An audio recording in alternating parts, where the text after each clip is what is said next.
Hey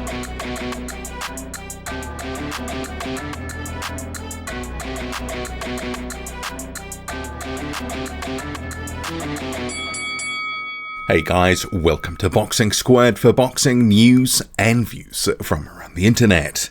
A major stumbling block to an undisputed fight between Tyson Fury and Anthony Joshua has seemingly been cleared, with the sanctioning body, the WBO, removing the obligation of its current mandatory challenger to face Joshua, instead ordering Oleksandr Usyk to face Joe Joyce for an interim title. So this has been something that's been talked about in recent weeks, but there is now some more concrete evidence that this fight will actually go ahead between Oleksandr Usyk and Joe Joyce. So I'll get to the quotes and then a few thoughts, because there could potentially be a legal challenge that could come out of all of this. We'll just have to see how the chips fall where they may with this one. But in terms of the quotes, so The Athletic, and you can find full coverage on this on the Athletic website. It is a subscription service, but it says, in a letter reviewed by The Athletic, the WBO informs Usyk and Joyce's respective promoters, Oleksandr Usyk and Frank Warren, they have 15 days to negotiate and strike an agreement for the WBO interim heavyweight title fight that would be staged within 90 days of that agreement. If a deal is not completed by then, a purse bid will be ordered to stage the bout. The following conditions were then attached in the notice that was also dispatched to Joshua's promoter Eddie Hearn and to Fury co-promoter Bob Arum. The winner of the Joshua-Fury bout must face within 180 days after said fight the winner of the Usyk-Joyce bout.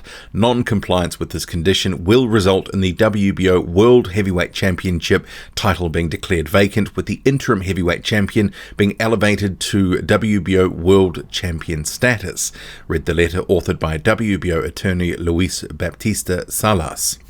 So there is a bit more on the Athletics website in terms of ins and outs and stuff if it doesn't happen in terms of Fury Joshua, which there is still some hurdles to go through. But on the face of it, this news is very good for the potential undisputed fight. And I've certainly been pessimistic that it's going to happen, just because we've already had 3 years of shenanigans. Doesn't matter the players involved, the undisputed fight just hasn't happened. But getting the mandatory out of the way, and the WBO is saying that it's not going to strip Anthony Joshua if he doesn't face Oleksandr Usyk, because it's putting Usyk in with Joyce. So that's their order. Bearing in mind that Oleksandr Usyk, his mandatory was called, and this is in December 2019 after the Ruiz win by Anthony Joshua, but ultimately the IBF mandatory Kubrat Pulev was fought first. There was an agreement and Usyk was meant to face Joshua after that fight. But now the WBO is doing an about-face and seemingly on board for undisputed to happen.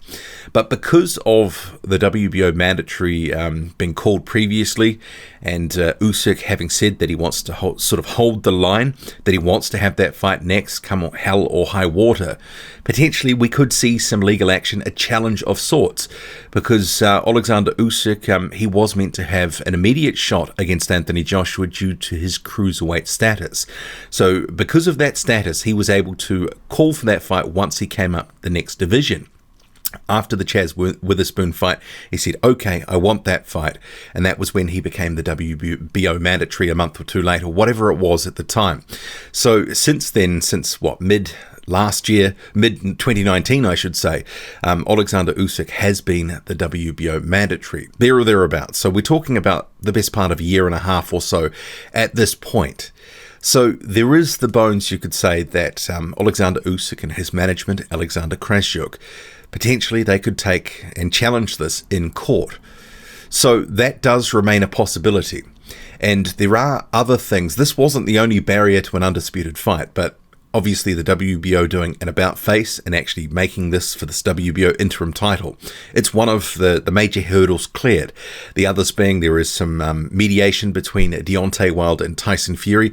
Wilder saying, look, I was entitled to that third fight. That is being mediated at the moment. It will result in some binding arbitration.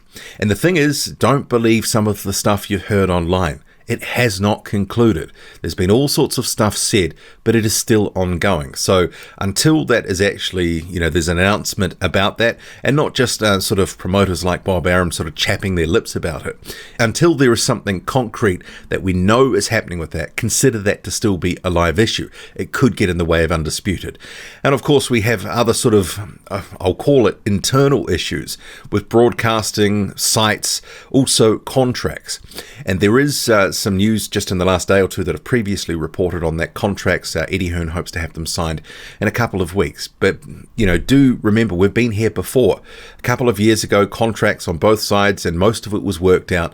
Ultimately, signatures, at least on one side of the deal, weren't forthcoming, and ultimately the fight fell through.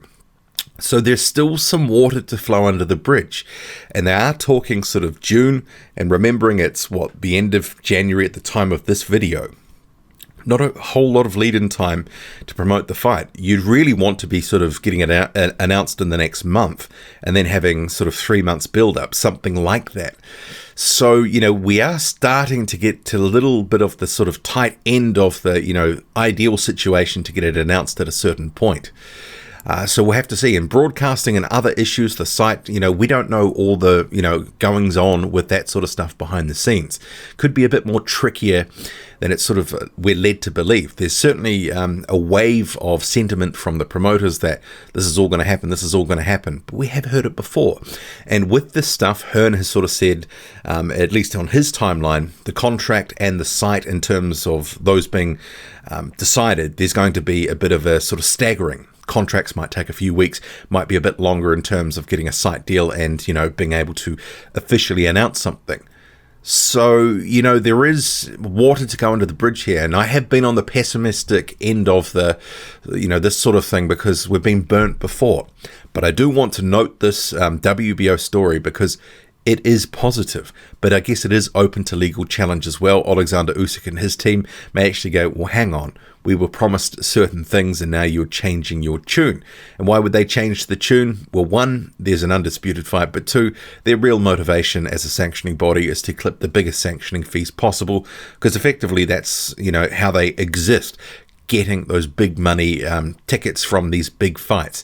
And in this sort of case, I think they have caps and that sort of stuff, but you might be talking a couple of $1 million worth it to them. So, for their purposes, it's good for their books. But this is positive news. I do want to emphasize that.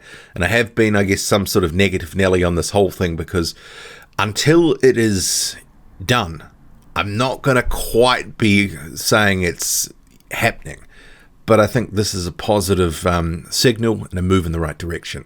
What do you make of it all? Drop a comment, loud and often. Hit like, hit subscribe. Follow me on Twitter, boxing_squared. I'm out.